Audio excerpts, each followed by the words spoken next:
अस्सलाम वालेकुम भाईजान। मैं गुजरात का रैशी हाँ। मेरा नाम सरफराज है। मेरिया 3 ਧੀਆਂ ने तो मैं मजदूर सा, दिहाड़ीदार। दिहाड़ी लग जाती सी, कभी दिहाड़ी नहीं सी लगती।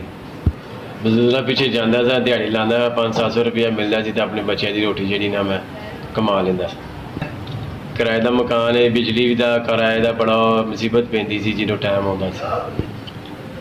फिर मैं हिम्मत करता सा, माड़ा मोटा मैं लगा सा। रब की है करनी हुई है तो मेरे सीने च एक दिन पहले दर्द हुई है, तो मैं डॉक्टर को चेक करवाया तो उन्होंने कहा तेन 2 अटैक हो गए। मैं 2 दिन अस्पताल दाखिल रहा वहाँ। सादिक सिद्दीक अस्पताल का नाम है। मैं वजीराबाद अस्पताल दाखिल सा, अस्पताल रखे। फिर उन्होंने मैंने दवाइयाँ शवाइयाँ दित्तियाँ ने, उन्होंने मैंने दवाइयाँ शवाइयाँ तो पा दिता। फिर उन्होंने मैंने घर भेज छड़िया। डॉक्टर ने हर चीज़ तो मना कर दिता है, तो जी हिम्मत से मजदूर पिछे जाता था वो हिम्मत खत्म हो गई। हूँ मैं घर ही हाँ।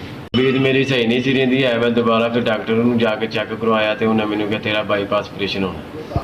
मैं फिर दोबारा उस अस्पताल जाके दाखिल होया वा, तो उन्होंने मेरा फिर बाईपास ने ऑपरेशन कर दिता। यह देख लो।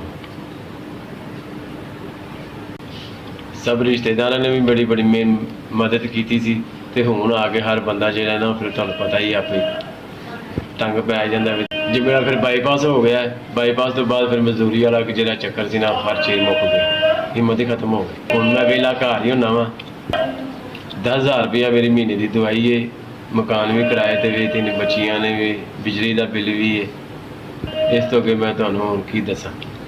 ਇਹ सारा कुछ मेरे नाल होया वे, ते लिहाजा तुहाडी मेहरबानी तुसीं मेरी मदद करदे थोड़ी जी। मैं मदद का हकदार हाँ, तुसीं मेरी मदद करो।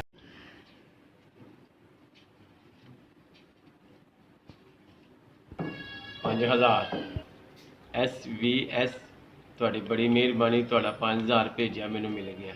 अल्लाह ਤੁਹਾਡੀ खैर करे, अल्लाह ਤੁਹਾਡੇ ਬੱਚਿਆਂ ਦੀ खैर, अल्लाह ਤੁਹਾਨੂੰ चोखे पाग लाए। SVS मैं ਤੁਹਾਡਾ बड़ा शुक्रगुजार हाँ। तो 5,000 मदद की ਤੁਸੀਂ ਇੰਝ ਹੀ ਗਰੀਬਾਂ ਦੀ ਮਦਦ ਕਰਦੇ ਰਹੋ। ਅੱਲਾਹ ਪਾਕ ਤੁਹਾਨੂੰ ਰੰਗ ਭਾਗ ਲਾਏ। ਯੈਸ, ਤੁਹਾਡਾ ਬਹੁਤ ਸ਼ੁਕਰੀਆ। ਤੁਹਾਨੂੰ 5,000 ਭੇਜਿਆ, ਉਹ ਮੈਨੂੰ ਮਿਲ ਗਿਆ।